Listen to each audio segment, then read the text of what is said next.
Ayahuasca and sacred sexuality. I had my first ayahuasca almost 8 years ago. And at that time, I guess I treated sex like most other guys. It was something I wanted, it was something I pursued. I didn't understand the power of it, the reverence of it. I've heard of things like semen retention or like your energy is important. I'd experimented with semen retention a little bit. However, I made probably all the mistakes you could make with these two things, especially when I first got started. In my first 6 months in Colombia, I hadn't worked with ayahuasca, and then I did. And it was really about releasing this relationship, the power of letting go, of understanding it was meant to be for a while, but it wasn't something I was supposed to be in my whole life or someone I was supposed to be connected to romantically. And then it went into wild stuff, to drugs, lots of women, alcohol. And what was interesting is I got to see how important that sacred energy was. And it was many, many years ago, almost 7, 8, 6 years ago, that I would go out and I'd have meaningless sex on one weekend, and the next weekend I would be at ayahuasca. And I don't like to use the word sin in a religious context, but it was like I was living out of integrity with myself, or doing things that my inebriated self and brain wanted to do, and having fun, which was fun in the moment. And then going back to ayahuasca and seeing that, not that that wasn't right by its code, but by looking deeper within myself, by looking at the consequences of the energy or the belief systems that I picked up from being with that person. In some cases, I'm not ashamed to admit it nor embarrassed to talk about it now, I would be having sex with some girl I barely knew, and then the next night off to an ayahuasca ceremony, and I would see things about her life that I didn't want to be a part of. I would see the pain or the things that were going on. And it's interesting because in the physical reality, assuming you use protection, you don't have a baby, there's no diseases transmitted, it's like, well, I just had a fun night. But there's a sacredness to what's inside of us. There's a sacredness with sharing that. And as I progressed on my path, I started to see that more and more through periods of semen retention, periods of celibacy, periods of really being alone. And as guys, I think it takes us a while to learn that. Women, their bodies work so differently. When they have an orgasm, they release a bunch of oxytocin, which bonds them to the guy. For us, we release some, but not the same way.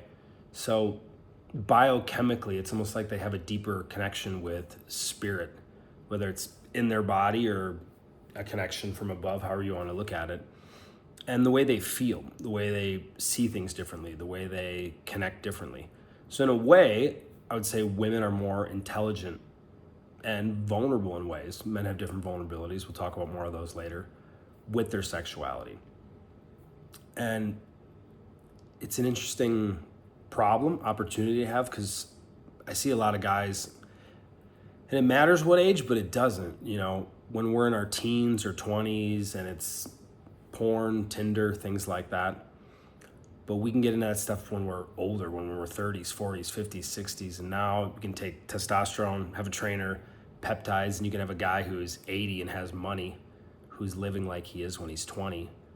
What's fascinating about that, with being a man, our ego lives longer. You know, what do we get recognition for? What do we get attention for?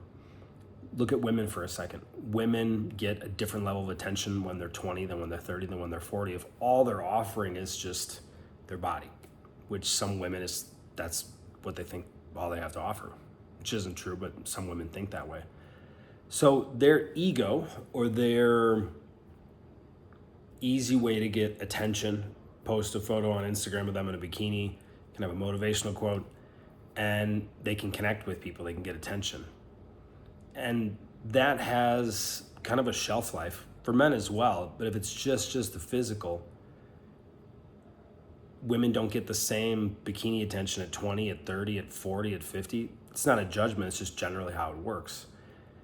So there's a bit more of a check and balance with their sexuality and how they use it, how they wield it. With guys, we face a new problem that's never existed before. You can be 30, look a certain way, but you can be almost 60. Look at a guy like Joe Rogan, who's super jacked, peptides, testosterone. So you can have a technically 60-year-old body, but have, 30-year-old arms. Why is that dangerous as a guy? Because we can get stuck in this boy phase much, much longer. We can think, now it's time to have fun that I'm 62 and I have peptides and a trainer. And we can just keep going deeper into that shadow. That part of us that truly really wants to be expressed, really wants to be seen by a woman, really wants to connect deeper. But we just get kind of like the sugar high, just the instant gratification of sleeping around, of getting attention. What helps for guys to start to break this is take time alone. Where you commit to, if you're 20, it could be committing to a week without masturbating can feel like an eternity. And it changes as we get older. And a deeper process can be committing to celibacy for the right reasons. To going, all right, you know what? I'm rarely gonna masturbate. I'm not gonna have sex for a month, for 3 months, for a year. In some tantric practices, they recommend not ejaculating for 6 months or a year. Pretty long time for some of us. But it really teaches that this energy has something different to offer. For instance, if a guy's making content or contributing something to the world, he literally has more artistic ability, more life force flowing through him if he's not spreading it with everyone around on the street. And as guys, it can be difficult, man. I live in Colombia. My first few years here were hard. Beautiful Latin women everywhere. And again, we talked about some of the female vulnerabilities as guys. We don't look at our desire as a vulnerability, and women often judge it. You know what I mean? Even if you've done nothing wrong, they can view you looking at another woman as, you don't love them because you're in a relationship, or because of what their dad did to their mom, or their ex-boyfriend, or the quarterback of the football team, that still hurts, that you could go want to be with some other woman. And it's interesting, if you look at, communities, kind of traditional monogamy, or I call forced monogamy, polyamory, or go play the field, and then realizing this is something important, something sacred. And in the container of a relationship, I've heard some guys say, well, this is a gift. Yeah, I'm going to be monogamous. The gift I'm going to give to her. It doesn't sound like much of a gift or something he wants to do, but versus going inside of ourselves and realizing it's a gift we give to ourselves first. That's where months of being alone, being in celibacy, you can have tantric practices alone, you can have edging practices to really cultivate that energy. And it's not for me to convince you that you should do this or that's the way to live, but it's kind of like if you've never eaten healthy for 6 months or for even a month, you really don't know what it feels like. You know what I mean?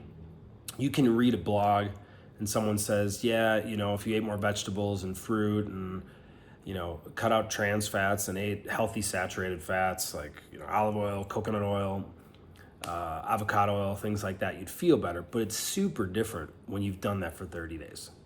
You can read about meditation and say it has this benefit, as that.